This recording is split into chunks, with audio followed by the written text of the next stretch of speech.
Video last దాకా చూడండి, surprise అండి. దొండకాయ ఫ్రై ఎలా వండాలో వీడియో చూపెడతారు. దొండకాయలు కడిగి చిన్న చిన్న ముక్కలుగా కోసుకున్నాం. పచ్చిమిర్చి, ఉల్లిగడ్డ, కళ్యామాకు, కొత్తిమీర, పుదీనా రెడీ చేసుకున్నాం. స్టవ్ అంటు పెట్టినాం. స్టవ్ పైన మట్టి కంచులు పెట్టుకున్నాం. 2 చెంచాల నూనె పోసుకున్నాం. అందులో 1 చెంచాడు పోపిత్తులు వేసుకున్నాం. పోపిత్తులు చిటపడలు ఆడిపియాలి.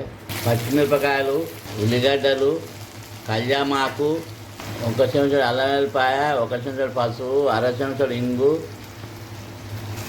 పచ్చివాసన పోయేదాకా ఇట్లా గోలించుకోవాలి. పోసుకున్న దొండకాయ ఇంట్లో వేసుకోవాలి. మొత్తం ఒకసారి కలుపుకోవాలి. 1 చెంచాడు కారపొడి, తగినంత ఉప్పు మొత్తం కలుపుకోవాలి. కలుపుకొని కొత్తిమీర వేసుకోవాలి.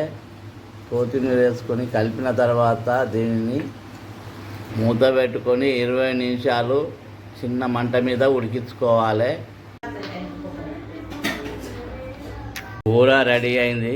స్టవ్ ఆఫ్ చేయాలి, దించుకోవాలి. దొండకాయ కూర రెడీ అయింది. గుమగుమలాడుతుంది. వేడివేడి అన్నంతో కానీ చపాతీతో కానీ తింటే చాలా రుచిగా ఉంటుంది. మళ్ళీ కావాలనిపిస్తుంది. ఇది ఆరోగ్యం చూత మంచిది.